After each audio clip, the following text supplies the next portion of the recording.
డబ్బు, అనారోగ్యం, ఉద్యోగం, వ్యాపారం, అప్పులతో బాధపడుతున్నారా? మీకోసమే లాంచ్ యువర్ ఫ్యూచర్ ప్రోగ్రామ్. నమస్తే, welcome back to Suman TV. ప్రస్తుతం మనతో పాటు ఉన్నారు అనలిస్ట్ మందరి కృష్ణారెడ్డి గారు. నమస్తే సార్. నమస్తే అమ్మా. సార్, H1B వీసా మన ట్రంప్ వచ్చాక చాలా డెసిషన్స్ తీసుకోవడం జరుగుతుంది. క్విక్ డెసిషన్ అన్నమాట. అంటే అవి అసలు ఎటువంటి రూట్ మార్పు లేకుండా కూడా తీసుకోవడం జరుగుతుంది. అంటే H1B వీసా గురించి చూసుకుంటే మనము లాటరీ విధానంగా లేకుండా శాలరీ వేతనాన్ని బట్టే మీకు H1B వీసా అనేది వస్తుందని చెప్తున్నారు. ఒక్కసారి దాని గురించి చూసుకుంటే, ట్రంప్ రెండోసారి ప్రెసిడెంట్గా వచ్చిన తర్వాత అనేక మార్పులకు శ్రీకారం చుట్టాడు. మొదటిసారి వచ్చినప్పుడు కొన్ని ప్రయత్నాలు చేశాడు ఆయన, కానీ ఆ ప్రయత్నాలు ఫలించలేదు. చివరి దశలో తీసుకోవడం వల్ల, అప్పటికే ఆయన పీరియడ్ టెన్యూర్ అయిపోవడం వల్ల తను పూర్తి చేయలేకపోయినాడు. అలాంటివన్నీ మళ్ళీ మొదలు పెట్టేసి వాటిని ఒక్కొక్కటి ఇప్పుడు పూర్తి చేసుకుంటూ వెళ్తున్నాడు. అందుకే ఫస్ట్ ఇయర్లోనే తీసుకున్నాడు ఇవన్నీ కూడా దాదాపు చెప్పాలంటే. ఇప్పటిదాకా ఉన్న విధానంలో H1B వీసా లోపల అనేక కంపెనీలకు సంబంధించిన వాళ్ళు అప్లై చేస్తారు. చాలా మంది లక్షల మీద పోటీ పడే పరిస్థితి ఏర్పడుతుంది. ఎవరికి ఇచ్చినా ఒక కంపెనీకి ఇస్తే ఇంకో కంపెనీ కోపం వస్తుంది. అందువల్ల అందరినీ సంతృప్తి పరిచేట్టుగా మొత్తం ఎంతమంది అయితే H1B వీసాలు కోరారో అవన్నీ లాటరీ దాంట్లో డబ్బాలో వేసేసి వాళ్ళ నెంబర్లన్నీ అందులోంచి 85,000 మందిని సుమారుగా సంవత్సరానికి సెలెక్ట్ చేస్తున్నారు. అన్ని కంపెనీలు ఏమీ అనడానికి వీల్లేదు.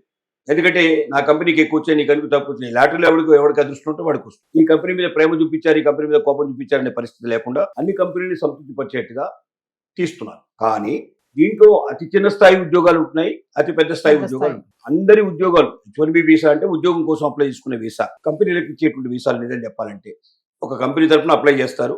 ఆ కంపెనీకి 10 ఇవ్వాలా, 20 ఇవ్వాలా, 25 ఇవ్వాలని లేకుండా లాటరీలో తీసినప్పుడు ఒక కంపెనీకి 100 రావచ్చు, ఒక కంపెనీకి 1 కూడా రాకపోవచ్చు, ఒక కంపెనీకి 2, 3 రావచ్చు.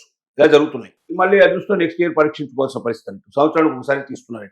దీనివల్ల జరుగుతున్నది ఏమిటంటే కొన్ని కంపెనీలు లాటరీలో ఎక్కువ వచ్చిన వాళ్ళు సంతోషపడుతున్నారు, లాటరీలో రాని వాళ్ళు బాధపడుతున్నారు. వాళ్ళు మళ్ళీ లోకల్ పీపుల్ని అపాయింట్ చేసుకోవచ్చు.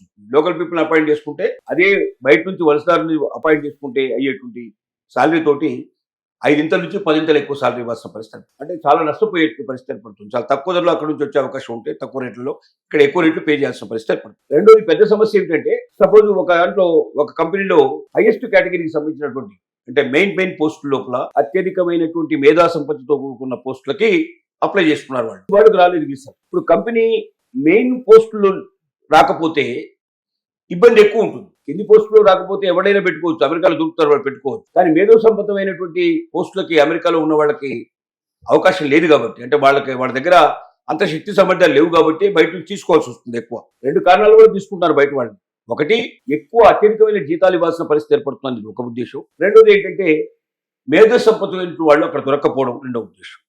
ఈ 2 కారణాల చేత అప్లై చేసుకుంటున్నారు. ఈ రెండింటికి ఇప్పుడు వీళ్ళు చెప్పిన సొల్యూషన్ ఏంటంటే లాటరీలో బయటకు తీస్తాం. కానీ లాటరీలో ప్రతి కంపెనీకి కావాల్సినటువంటి పద్ధతిలో రావు.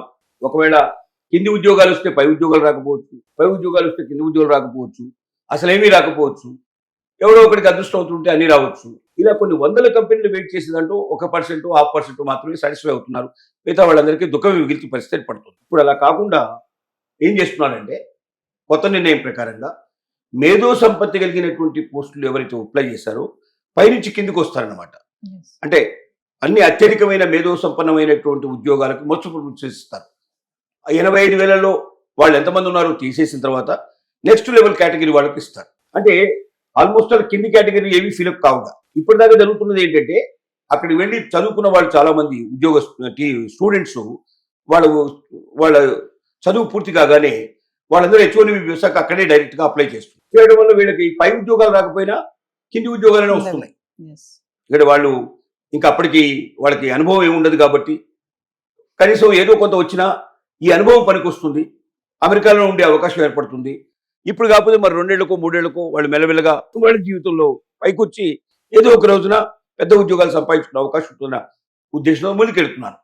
కానీ ఇప్పుడు ఈ లాటరీ పద్ధతిలో వాళ్ళకి ఏమవుతుందంటే ఇక కింది ఉద్యోగాలు ఏవి దొరకవు.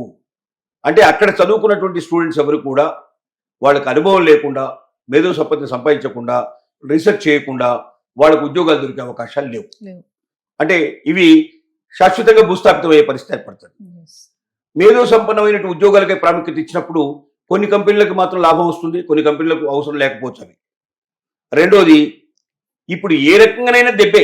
అప్పుడు కొంతమందికి బెనిఫిట్ అయితే ఇప్పుడు కొంతమందికి బెనిఫిట్ అవుతుంది, అప్పుడు కొంతమందికి లాస్ అయితే ఇప్పుడు ఇంకొంతమందికి లాస్ అయ్యే అవకాశం ఉంది.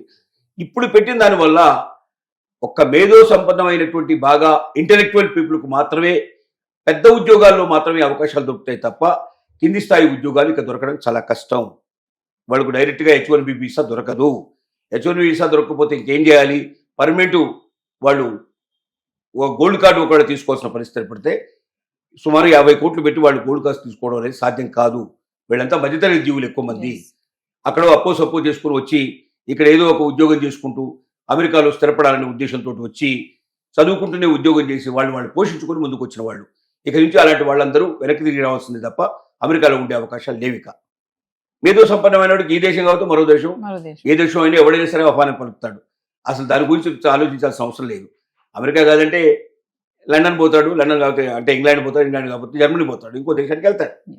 కానీ వీళ్ళు ఎక్కడికెళ్ళి అక్కడికి వెళ్ళలేదు.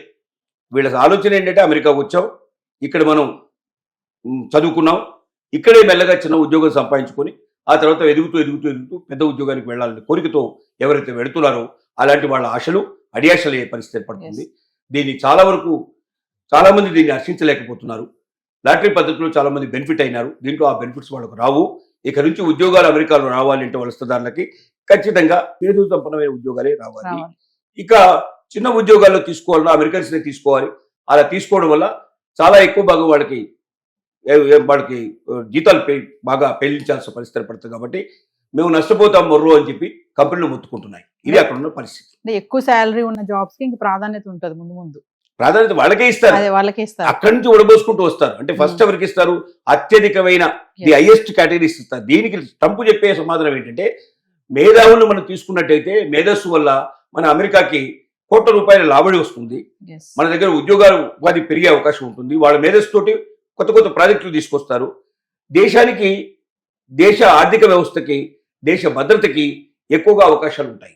ఈ పనికిరాని వాళ్ళని, కింది వాళ్ళు ఉండేటువంటి వాళ్ళని పోస్టులు ఎవరైనా చేస్తాడు. అమెరికాలో ఉండేవాడు ఎవరికైనా చేయగలిగే అవకాశం ఉంటుంది. దీనికి అమెరికా మన ఇండియా నుంచో లేకపోతే మరో దేశం నుంచో తెచ్చుకోవాల్సిన అవసరం లేదు.